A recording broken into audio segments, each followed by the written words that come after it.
How y'all doing? For this book review, I'm going to cover a book I picked up last year at the New News bookstore.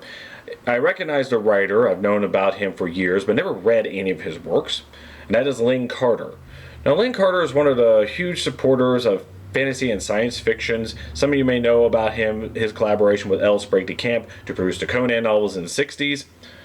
And while, again, a huge supporter of the genre and well known, I think his level of writing him from the stories he wrote himself is considered second or third rate. Not necessarily unentertaining, but never reached the great heights. But it didn't stop the man.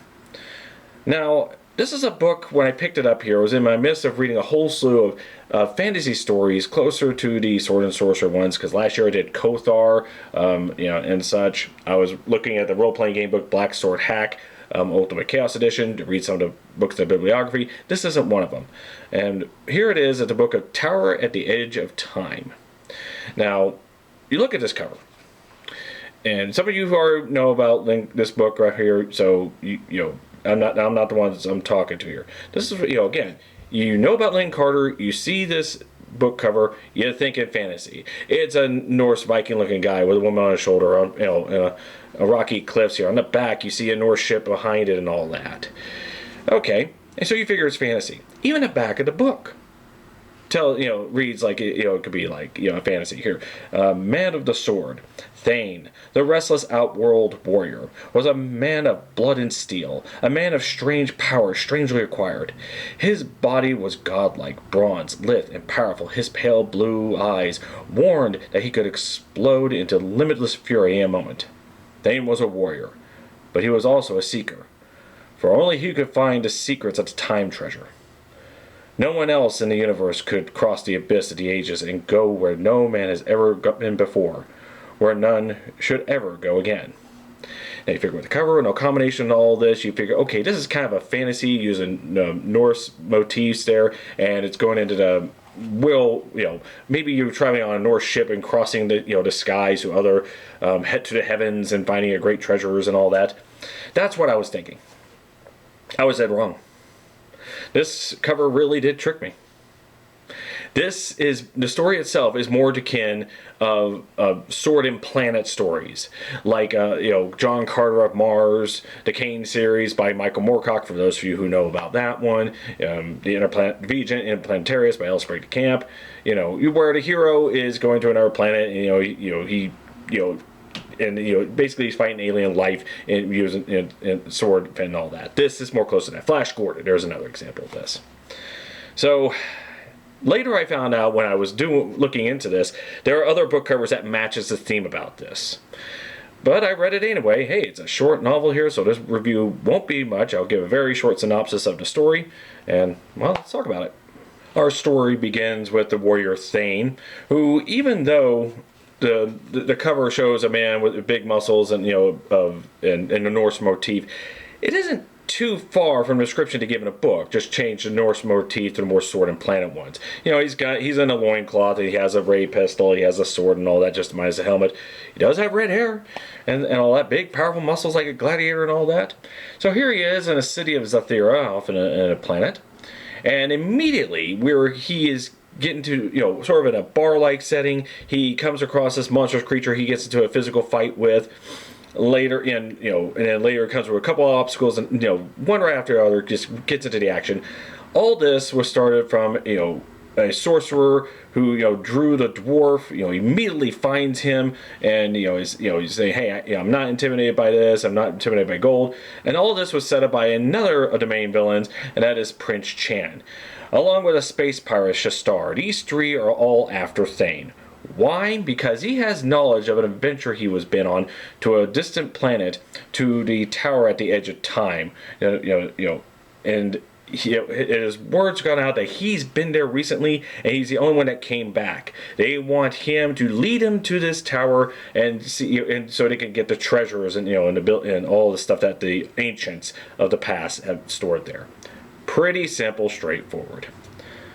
Now, when I got to the beginning of this reads like a kid that's very inspired by writing, can write, but he writes in that young kid that the main hero cannot be stopped. He's and you read that first fight, and you immediately think this is kind of really cheesy and hokey. Like, he's just too powerful. There's no flaws in him. But then later in the story, it actually explains how he was able to do what he did at the beginning. So keep reading on that one. Bear in mind, this is a short book. It's not that much here. I mean, the book itself is only like 140 pages. You can zoom through this no problem. And of course, so here he goes on a series of some obstacles. He gets captured, escape. He finds there was a love interest, the dancer Laura. He later finds out that through his previous journey through the Tower at the Edge of Time, he gained an ability. And he had a little bit first, but it really unlocks halfway through the story here. And so now with his massive strength and his newfound powers here, he figures he can fight off these 3 villains. Eventually it came to a time where, they do kind of capture him and they do coerce him into this. And, again, it's a very short novel. It's not, it's written back in 1968. It's not going to do well as far as, reaching up to heights of literary achievement in a genre. But it's not necessarily a bad thing. Okay, so the ending of the book has a good, nice moral lesson about what is good in life. No, I'm not going to quote the Conan thing. This is actually a little bit better for that. Again, this is not something that's going to stand the test of time like Robert E. Howard, Michael Moorcock, and all the others. This one's kind of second or third rate. Kind of like the Kothar stories that I reviewed last year. But, is that a bad thing? Let's take a look at a lot of fantasy science fiction these days. You don't find much sword and planet stuff these days. Sure, you may go to Barnes & Noble and find the first 3 books of the John Carter series and such like that. If they're going to sell anything like that, it's going to be the top tier and very little of anything else. And you read this book, you'd be like, dude, this is kind of like kid stuff like that, but that's kind of the point. Over the last years with fantasy science fiction, they have to be more adult, more visceral, more graphic in what they show. I mean, granted, for those of us who still like Game of Thrones or, Sarah J. Maas, basically is just the romanticy genre where just a lot of people are criticizing for smut, never read it, but you kind of see where I'm going with this. There's a few writers out there that's trying to go back to the old classic adventures for anyone to read and enjoy.